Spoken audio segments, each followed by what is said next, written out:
आज poetry, forms of poetry पे हम लिटरेरी टर्म्स ले रहे हैं। Forms of poetry.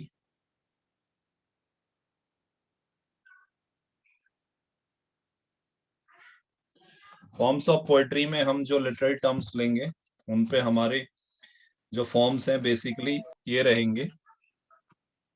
Number 1 the lyric, number 2 the ode, number 3 the sonnet, number 4 the elegy, number 5 the idyll, number 6 the epic, number 7 the ballad और number 8 the satire. इतने forms को तो हम डिस्कस करेंगे ही करेंगे, अब चाहे आज हो ना हो। फिर स्टैंजा फॉर्म्स में तो हमने एक डिस्कशन कर ही लिया है कि कपलेट वगैरह क्या होती है। फिर हम सारे मूवमेंट्स पे करेंगे कि मेटाफिजिकल स्कूल ऑफ पोएट और ये सब क्या है। ठीक है, तो सबसे पहले चल रहे हैं लिरिक।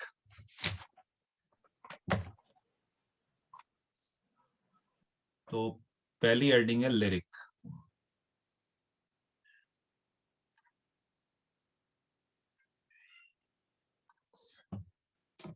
तो सबसे पहले जो जो बात है वो ये कि आप में से हर कोई जब फिल्मी गाने सुनता है तो आप कहते हैं कि इसके लिरिक राइटर कौन है, बड़ा अच्छा लिखा है इसने। ठीक है, तो आप लोग उसको लिरिक कहते हो और फिर ये लिरिक हुआ क्यों, इस सब के पीछे कुछ चीजें हैं जो जाननी पड़ेगी। जो फिल्मी सॉन्ग होता है, उस फिल्मी सॉन्ग में क्या होता है, एक गाना होता है जो किसी ने कंपोज किया होता है। ठीक है, किसी ने वो गाना क्रिएट किया है, राइट किया है, उसके बाद एक म्यूजिशियन ने उसको एक धुन में कंपोज किया है। ठीक है, दो स्टेप इसमें ये है, और फिर आपको सुनाई पड़ता है तो आप उस पे कहते हैं कि ये लिरिक जो है बहुत शानदार है या गलत है। तो इसका मतलब एक लिरिक जो है, आपके हिसाब से अभी बता रहा हूं, उसमें एक तो सॉन्ग्स होते हैं। ठीक है, यानी कि आपका एक गीत होता है और उस सॉन्ग को हम म्यूजिक से अकॉम्पनी करते हैं और हम कहते हैं लिरिक है। ये आपकी आज की डेफिनेशन है। अब हम चलते हैं कि ओरिजिन क्या था इसका लिरिक का। तो जितने जितने क्वेश्चन इसमें बनते जाएंगे उस पर चलते जाएंगे। तो सबसे पहले जब ओरिजिन की करें तो ओरिजिन इसका ग्रीस है। तो ग्रीस में जो है लिरिक सबसे पहले शुरू हुई है। और जब ग्रीस में ये शुरू हुई तब ये दो तरीके के यहाँ गाने बना करते थे। एक गाना होता था मैलिक सॉन्ग, मैलिक सॉन्ग, और इसी को लिरिक सॉन्ग कहते थे, लिरिक सॉन्ग। ठीक है, और इस मैलिक सॉन्ग में लिरिक सॉन्ग को जो है एक टाइप जो बता रहा हूं, इसमें एक आदमी गाता था, सिंगल वॉइस होती थी, और प्लस इसमें म्यूजिक होता था। और म्यूजिक जो एकॉम्पनी होता था वो लायर से एकॉम्पनी होता था। लायर एक इंस्ट्रूमेंट होता है। ठीक है, तो ये पहला टाइप था सॉन्ग का कि ग्रीस में एक मैलिक सॉन्ग या लिरिक सॉन्ग गाए होते थे, उसको एक आदमी गाता था और उसको लायर उसके साथ बजाया जाता था, LYRE। ठीक है, और दूसरा टाइप होता था कि इसमें सेम चीज होती थी, एक मैलिक सॉन्ग होता था प्लस, लेकिन इसमें कलेक्टिव वॉइस होती थी। कलेक्टिव वॉइस यानी कोरस, कोरस की सिंगिंग होती थी, प्लस म्यूजिक होता था। तो इसका मतलब दो तरीके के मैलिक सॉन्ग थे, एक अकेला आदमी जैसे गाता था, एक ग्रुप में लोग गाते थे। ठीक है, और इसमें सब में म्यूजिक जरूर होता था। और कभी कभी ये इसमें इसके साथ साथ डांस भी हो जाता था, कभी कभी डांस, ओकेजनली। ठीक है, तो जो पहला वाला टाइप था, ये जो मैंने बताया अकेला आदमी जो बोलता था, इस वाले टाइप को जो है इंग्लिश में इसी डिवीजन की वजह से जो आया है इंग्लिश के अंदर वो लिरिक आया है। ठीक है, तो ये जो फर्स्ट टाइप है जिसमें अकेला आदमी गाता था और म्यूजिक होता था, इसी को बाद में इंग्लिश में लिरिक की उपाधि दी गई। तो इसका मतलब क्या हुआ कि लिरिक एक ऐसा जो है, एक कह सकते हैं शॉर्ट पीस है ऑफ सॉन्ग है, जिसमें हमेशा which is accompanied by A music instrument, accompanied by music. तो ये हो गया, और ग्रीस में इसका ओरिजिन हो गया। ठीक है, और ये जो लायर था, लायर से इसको क्योंकि अकॉम्पनी किया जाता था, तो इसी से लायर से ही लिरिक बना आगे। तो लायर ने इसके नाम रखने में बहुत भूमिका निभाई है। अब होता क्या था कि जो लिरिक था वो जब ग्रीस से चलता आया तो आगे जाके फिर एलिजाबेथन लोगों ने भी फॉलो किया और सारे लोगों ने इसे फॉलो किया। अब बात आती है कि जो लिरिक उन दिनों बनाए जाते थे ग्रीस के टाइम पे, तो उनका सब्जेक्ट मैटर क्या होता था, कैसी होती थी एक लिरिक। तो लिरिक में मैं सबसे इंपॉर्टेंट बात यहां पर बता दूं, जो बहुत कम लोगों को पता होती है लिटरेचर के, कि lyric is a parent form. Lyric is a parent form of all the poetic form. तो ये सबसे इंपॉर्टेंट है, यानी कि इसका मतलब यह है कि अगर ओड है, सोनेट है, एलेजी है, आइडल है, एपिक है, बैलड है, सटायर है, ये सब लिरिक के बच्चे हैं, यानी ये सब लिरिक के अंडर ही स्टडी किए जाते हैं। ओड है तो वो एक लिरिक भी है, सोनेट है तो एक लिरिक भी है, एलेजी है तो एक लिरिक है, आइडिल है तो एक लिरिक है, सब एक लिरिक है। समझ गए आपको? तो कई लोग सोचते हैं ओड अलग है लिरिक अलग है। लिरिक पेरेंट फॉर्म है, वो कैसी भी जो है पोएटिक फॉर्म होगी वो लिरिक जरूर होगी, उसके अलावा फिर जो होगी वो होगी। क्लियर हो गया ये कॉन्सेप्ट?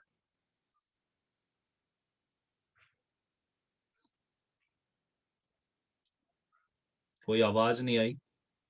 Yes sir. ठीक यस है, सर। तो यस कोई भी सर। फॉर्म होगी वो लिरिक की ही फॉर्म होगी, ये याद रखना। तो पेरेंट फॉर्म लिरिक है, सबसे बड़ी लिरिक है जिससे सब फॉर्म्स निकलती है। अब आता है क्वेश्चन कि सब्जेक्ट मैटर क्या होता होगा, किन विषयों पे लिरिक लिखी जाती होगी। ठीक है, तो लिरिक बेसिकली क्या होती थी कि एक सिंगल इमोशन या फीलिंग को बताने के लिए होती थी, और ये हार्ट या इंटेलेक्ट को जो है अपील करने में, दोनों में से ये हार्ट को ज्यादा अपील करती थी बजाय दिमाग के। ठीक है, तो इसका क्या कारण है ये बताता हूं, क्योंकि ये बहुत ही सब्जेक्टिव पोएम होती थी। तो जरा इसको डिटेल में करते हैं। इतना क्लियर हो गया, आगे बढ़ रहा हूं मैं।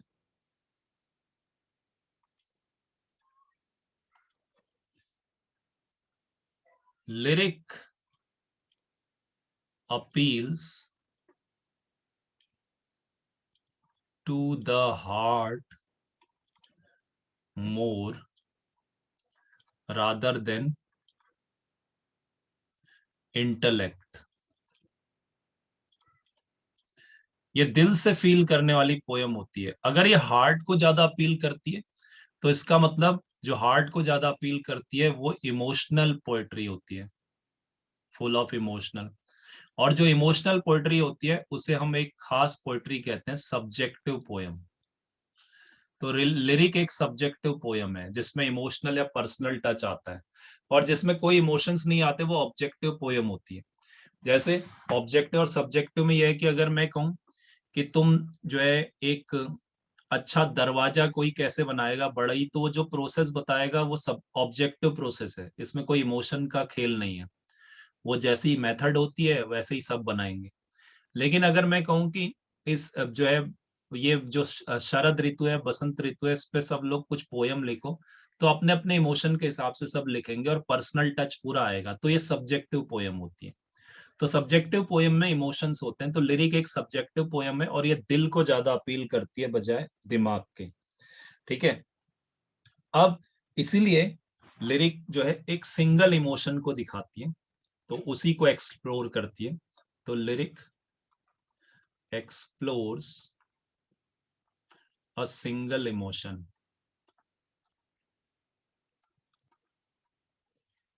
अगर तुम्हें याद हो तो तुम जो फिल्मी गाने सुनते हो तो उनको तीन कैटेगरी में वैसे ही रख देते हो। कोई कहता है कि ये सैड सॉन्ग है, कोई कहता है रोमांटिक सॉन्ग है, ठीक है, कोई कहता है कि ये पैरोडी है, कुछ भी है जिसमें हंसाने का है कुछ।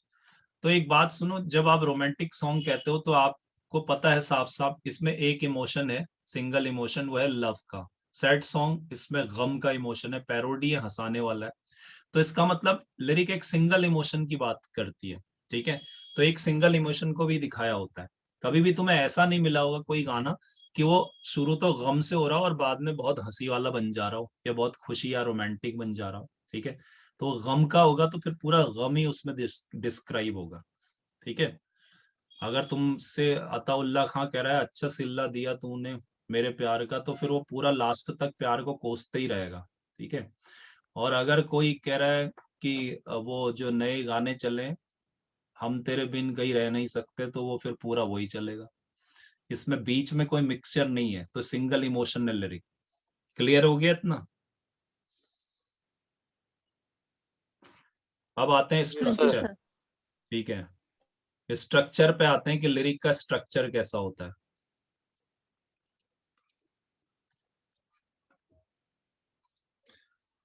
स्ट्रक्चर में लिरिक लगभग ज्यादातर तीन पार्ट्स में डिवाइडेड होती है, डिवाइडेड इन थ्री पार्ट्स।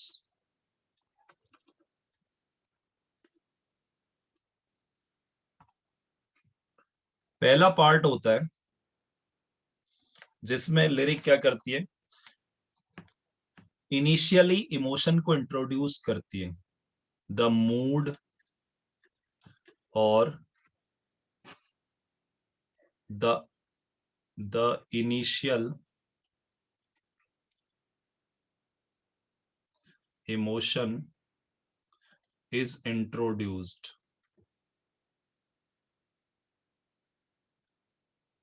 ठीक है।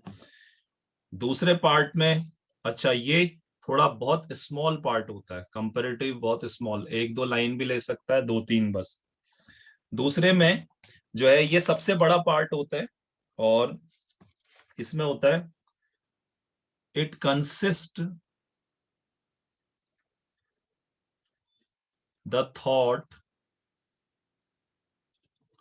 suggested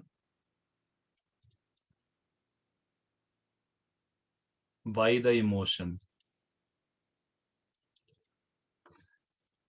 ये बिगेस्ट पोर्शन होता है। और तीसरा होता है, ये एक तरीके से कंक्लूजन है, ठीक है। इसमें पोयम लास्ट में फिर से मूड में पहुंचती है पुराने वाले, ठीक है। दो, poem returns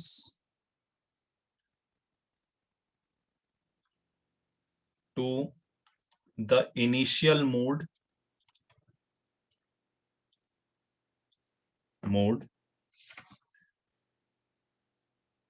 and sometime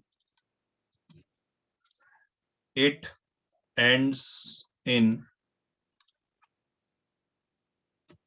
philosophical conclusion।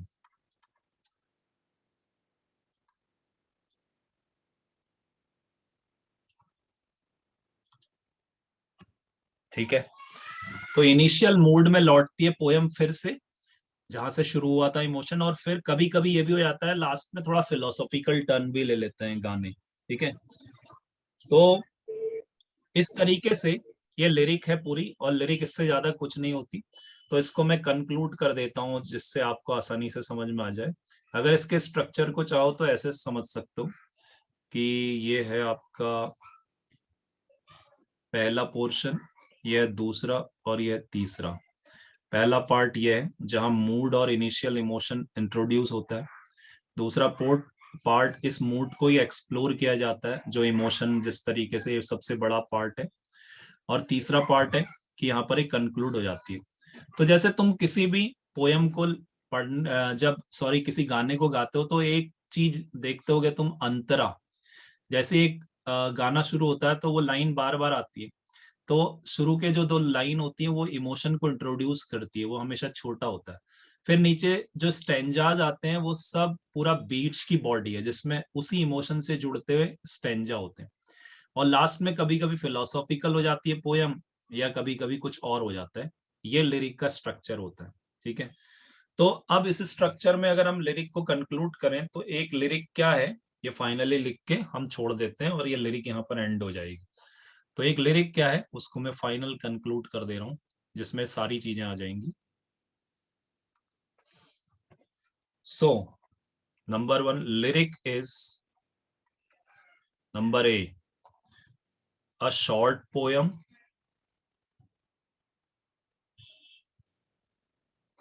dealing with a single emotion, dealing with a single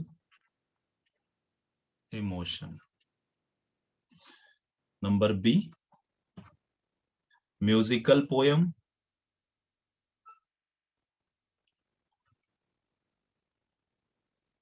ठीक है। नंबर सी, subjective poem,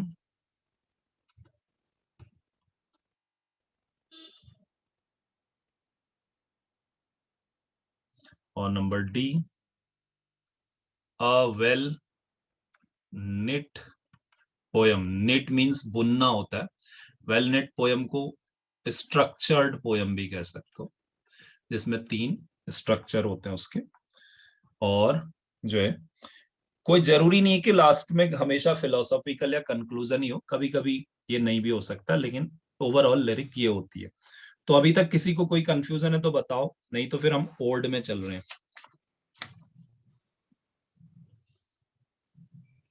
आप सर सबको लिरिक, सब्जेक्टिव पोएम एक बार दोबारा से एक्सप्लेन कर दीजिए। Subjective poem. ओके, अब मैं दोनों ही एक्सप्लेन कर देता हूँ। कोई भी पोयम हो तो वो या तो सब्जेक्टिव हो सकती है या ऑब्जेक्टिव।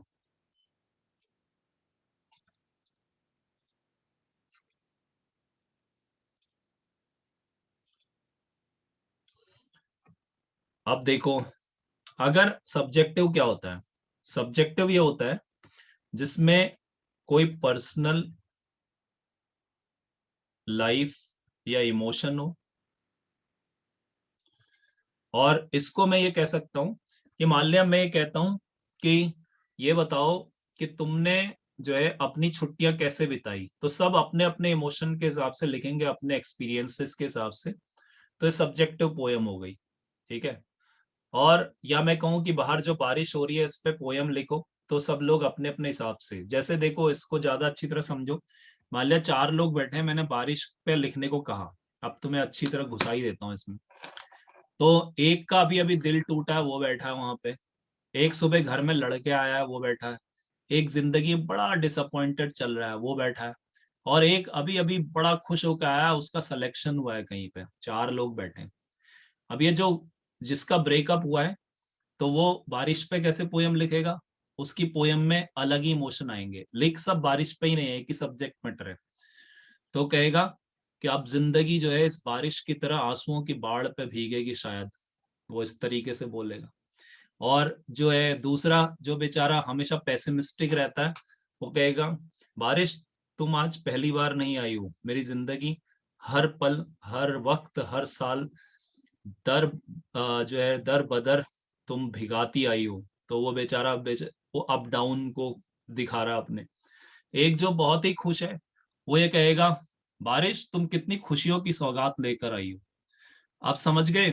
तो सबके इमोशन अलग अलग हैं इसमें, और ये पूरी तरह सब्जेक्टिव मामला है बारिश पे लिखने का।